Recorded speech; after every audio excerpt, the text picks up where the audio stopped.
bilyaneerka reer Faransa Bernard Arnault oo ah ninka ugu taajirsan Yurub ayaa ku biiray liiska maalqabeennada hantidooda kor u dhaaftay $100 bilyan waxaana ka horeeya Jeffrey Bezos oo ah milkiilaha Amazon iyo sidoo kale Bill Gates oo ah milkiilaha shirkadda Microsoft.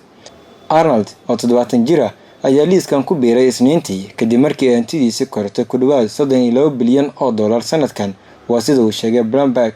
Hantida bilyaneerkan oo ah milkiilaha shirkadda LVMH oo sidoo kale leh saamiga ugu badan shirkadda Christian Dior 97%, hadda hantidiisu waxay gaartay $100.4 bilyan, waa in u dhiganta 3% dhaqaalaha guud ee dalka Faransa.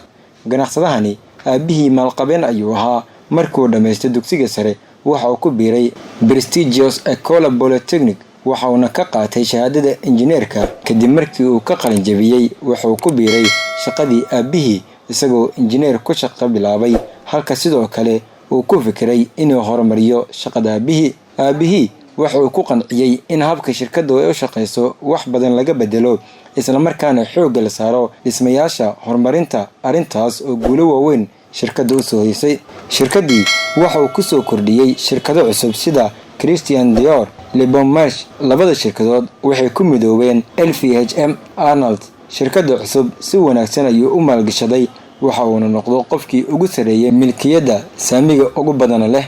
Waxaa loo doortay madaxa guddiga maamulka shirkadda, jagada loo magacaabay ayuu ka bilaabay qorshaha balaarinta oo shirkadda ka dhigtay mid ka mid ah shirkadaha ugu waaweyn dunida ee ganacsiga sare ka shaqeeya. Hantida Bill Gates sanadkan waxay kortay 35 bilyan, halka Bezos uu khasaaray 40 bilyan oo kaga luntay furiinka xaaskiisa Mackenzie Bezos, iyagoo taariikhda ku galay furiinkii ugu qaalisanaa dunida. Inta badan waa hanti magdhow ahaan ay ku heshay haweeneyda uu qabay maadaama ay kaalin weyn ku lahayd guulihii uu gaaray dhanka ganacsiga. Maashariif Jilcow.